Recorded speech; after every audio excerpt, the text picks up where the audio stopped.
Lately, sunod-sunod ang nilabas na electrified vehicle ng Toyota. Pero karamihan hybrid. Pero this time, fully electric na talaga. Meet the all-new Toyota BZ4X. Yung power niya, may baon din. Okay yung power niya sa normal mode. Nabigla ako sa baon niya para akong naka sports car na electric din. Built under Toyota's ETNGA platform. Ang ibig sabihin ng BC ay Beyond Zero. Habang yung 4 naman ay equivalent sa size category ng RAV4 at yung X stands for crossover SUV. Hindi na bago globally ang BZ4X. Matagal na itong na-introduce sa ibang bansa bago dumating dito sa Pilipinas. At interestingly, nag-collab ulit dito ang Toyota at Subaru. Kaya platform sibling nito ang Subaru Solterra. At sa luxury naman, may sibling itong Lexus RC. Pero ngayong December 2025 lang officially dumating sa Philippine market ang BZ4X. At ang variant natin comes with an all-wheel drive drivetrain. So sa episode na to, aalamin natin kung ano nga ba talaga ang kayang i-offer ng fully electric SUV ng Toyota. Is this the future of driving? Alamin natin dito sa Drive Talk.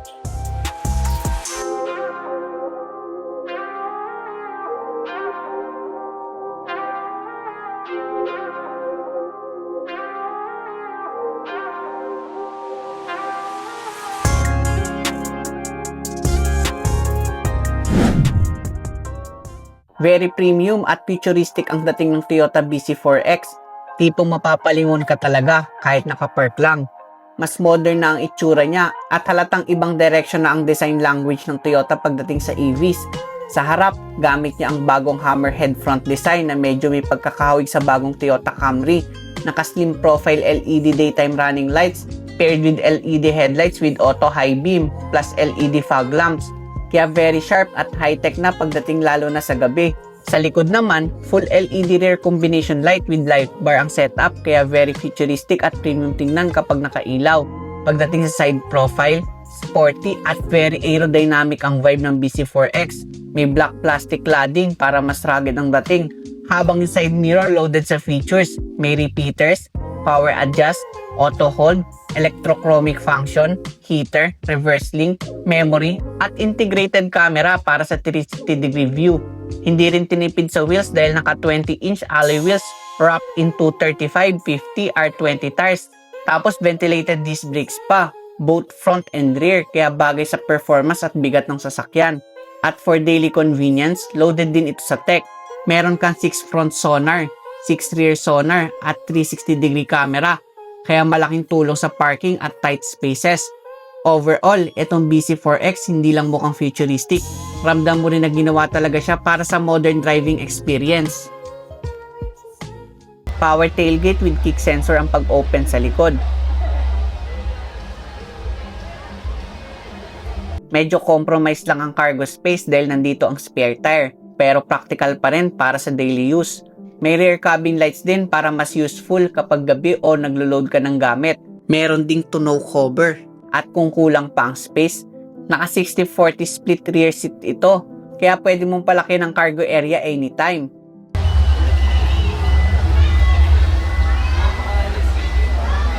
Pagdating naman sa performance, dito mas interesting ang BZ4X. Powered ito ng permanent magnet synchronous motors with lithium-ion battery setup. Sa harap, produces ito ng 227 horsepower at 269 Nm of torque. Habang yung rear motor naman kaya magbigay ng 120 horsepower at 170 Nm of torque. At dahil all-wheel drive drivetrain ito, mas planted at mas confident ang driving feel kahit umuulan o rough road. Kung EV range ang usapan, kayang umabot hanggang 570 km ang claim range nito. Kaya swak, hindi lang pang city driving, pati long drive. Pagdating naman sa charging, kapag AC charging from 0 to 100%, aabutin ng around 9.5 hours.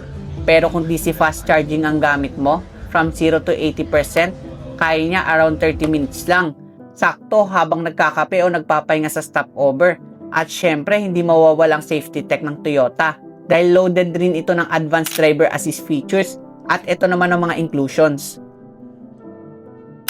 Sa loob, ramdam agad na ibang level na compared sa older Toyotas na medyo simple at basic ang interior. Dito mas futuristic ang vibe, pero hindi minimalist ang loob. Balance lang kaya premium pa rin ang dating. At honestly, kung tatanggalin mo yung Toyota logo sa steering wheel, parang hindi mo iisiping Toyota ito dahil sa sobrang modern ng cabin layout niya. 3-spoke heated steering wheel ang gamit nito at nandito na halos lahat ng controls na kailangan mo.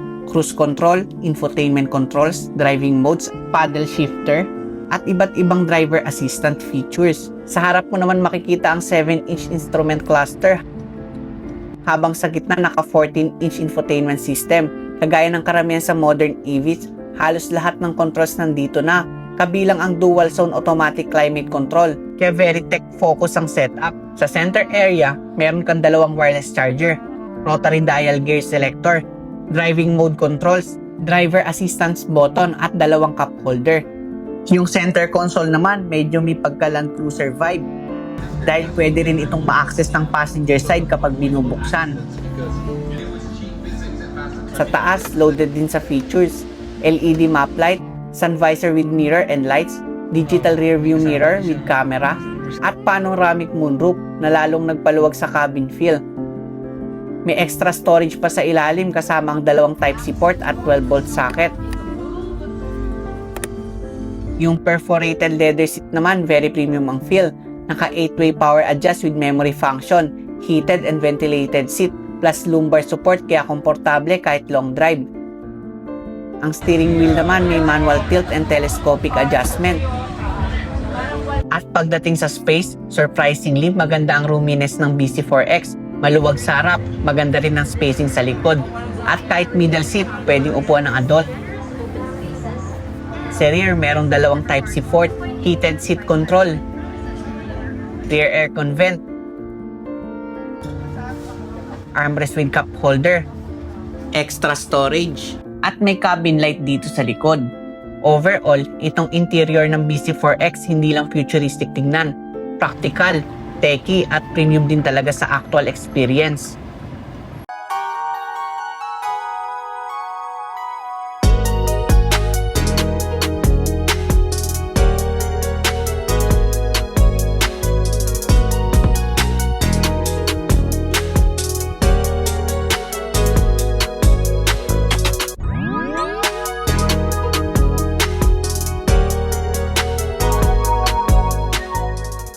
So ngayon, susubukan naman natin itong Toyota BC4X. Bago lang ito ni Toyota na BEV. Kasi usually yung mga alam nating Toyota yung mga hybrid. Pero ngayon meron na silang electric. Hindi na naman bago to kasi sa ibang bansa nauna na yung may ganitong model. Pero sa atin, dito sa Pilipinas, ngayon lang. So ang gusto ko dito sa BC4X, sobrang lambot ng steering niya. Tapos kaya yung speed sir na 5 seconds lang, 0 to 100. 0 to 100.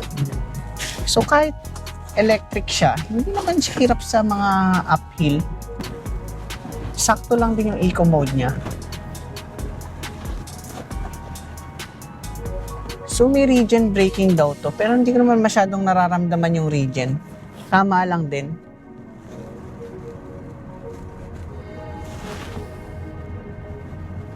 Sa eco mode niya, ramdam ko yung medyo pagka niya, parang medyo matimbang yung sasakyan. Saka kahit malaki siya, kahit medyo malapad, madali rin siya isingit oh. Saktong-sakto siya sa city driving. Yung suspension niya, sakto lang din. Hindi naman siya sobrang lambot, tamang-tama lang. So kung familiar kayo dun sa mga ibang crossover ni Toyota, yung mga Corolla Cross, parang hindi naman din sila halos nagkakalayo. Yung vision niya, napakaganda.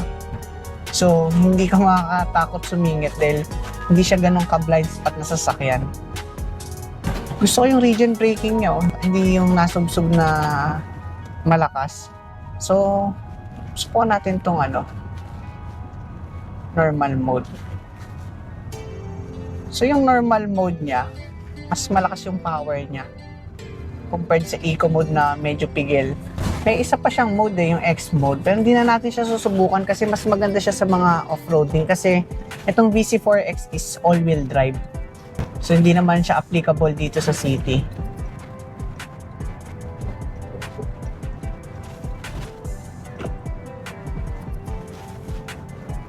So kahit umaandar siya, hindi naman din tumitigas yung steering kagaya ng mga ibang brand. Yung braking system naman niya, di rin nasubsob, tama lang naman din yung ano. Okay lang naman natapakan nyo siya. Kasi yung region braking naman niya, hindi ganun ka-sensitive. So kung galing kayo ng mga ibang hybrid, hindi naman din kayo maninibago dito. Saka sobrang tahimik niya. Yung aircon lang naririnig ko dito. Gusto ko rin yung seats niya. Parang hindi siya Toyota, malambot din. Dahil din na-test drive natin before na 80. Although, ibang ano naman tong BC4X. So, high-end siya na crossover. So, meron din siyang auto parking eh. Hindi na natin siguro masusubukan kasi may lang naman din yung ikot natin dito. Saka hindi rin nakaka-claustrophobic dito sa cabin niya. At maluwag eh. So, kung gusto mo ng mas airy, pwede mo i-open yung moonroof niya. Hindi ko na binuksan kasi mainit yung pag nakabukas. Ito pa Oo, mainit. Pero yung aircon niya, tama lang yung lamig. Maganda to sa Manila, lalo na kung gusto niyo yung maluwag na kotse pero madali isingit. Okay itong BC4X. Tapos siya sa panood racing.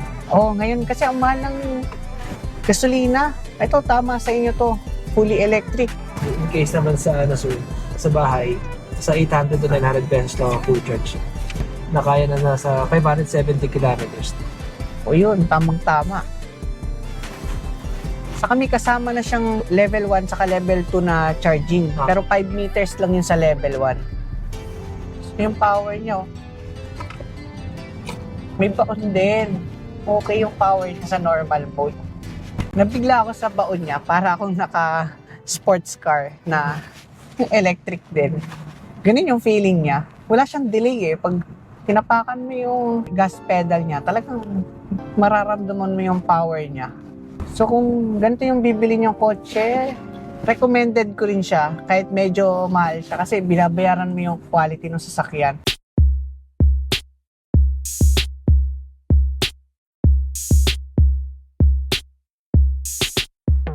Grabe, ibang-iba na talaga ang Toyota pagdating sa design language. Talagang head-turner ang 2026 Toyota BC4X. At hindi lang sa forma bumabawi. Sa likod ng manibela, nandyan din ang pagka-fun to drive. Kung mahilig ka sa spirited driving, may sapat itong power para ngumiti ka sa bawat apak. Pero kontrolado at beginner-friendly ang power delivery. Downside lang yung cargo space niya. Dahil nakain ng spare tire ang space, mas maganda sana kung sa ilalim nakalagay yung spare tire. Pero ang pinakamahalagang tanong, magkano nga ba? Ang 2026 Toyota BC4X ay nagkakahalaga ng 2,753,000 Philippine peso. At available ito sa dark blue mica, habang ang platinum white pearl mica ay may dagdag na 15,000 pesos. Kung emotional red or precious metal ang gusto mo, may dagdag ito ng 20,000 pesos. Sulit nga ba ang presyo para sa isang all-electric Toyota SUV? Kayo ang humusga. Kung nagustuhan nyo naman ang review na to, don't forget to like, comment, share, and subscribe. I-click mo na rin ang notification bell para lagi kang updated. Kita-kits sa susunod na episode ng Drive Talk.